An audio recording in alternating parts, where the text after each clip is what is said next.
આવી કઈ છે ને ખબર ન હોય. કેમ કે અમને પણ હમણાં ખબર પડી કે પાકડોળની ખેતી એવી રીતે.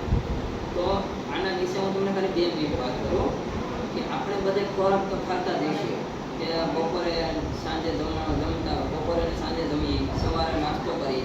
તો આપણે જે અત્યારે હાલમાં જે ખોરાક ખાઈ રહ્યા છીએ ને તે ઝેરવાળો ખોરાક આપણે ખાઈએ છીએ.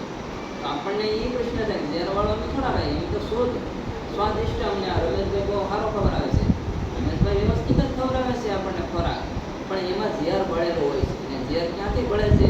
આપણા ખેતરમાંથી ભળે છે. આપણા ખેતરમાં આપણને ઝેર ક્યાંથી આવે? તો આપણા મમ્મી પપ્પા જ ઝેર નાખે છે. કે આપણે રાસાયણિક દવાનો ઉપયોગ કરીએ છીએ, રાસાયણિક ખાતર નાખીએ છીએ, અને તેનું જે ઉત્પાદન આવે તે આપણે ઘઉં, બાજરો, જુવાર કે અન્ય કોઈ પણ ફળ ફળાદી આપણે ખાતા હોય તો તેમાં ઝેર મિક્સ થઈને જ આપણા ખોરાક અનાજમાં આવે ને તે અનાજ ખાઈ એટલે તે ઝેરવાળો ખોરાક આવે છે. એટલા માટે આપણને બીમારી અત્યારે વધી ગઈ છે.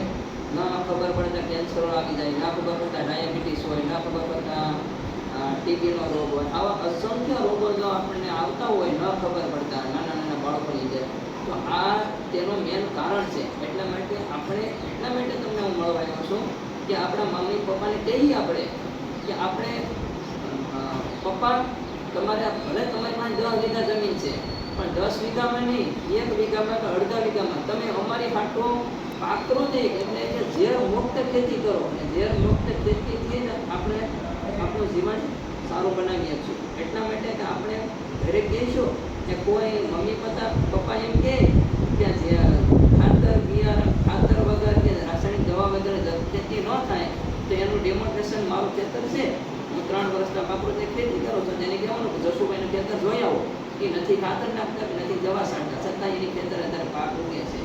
બસ આટલું આપણે કરીશું ને તો આપણું સ્વાસ્થ્ય રહેવું, આપણને બીમારી નહીં આવે અને આપણે હૃષ્ટપુષ્ટ રહેવું, તો આપણે આગળ વધી શકીએ.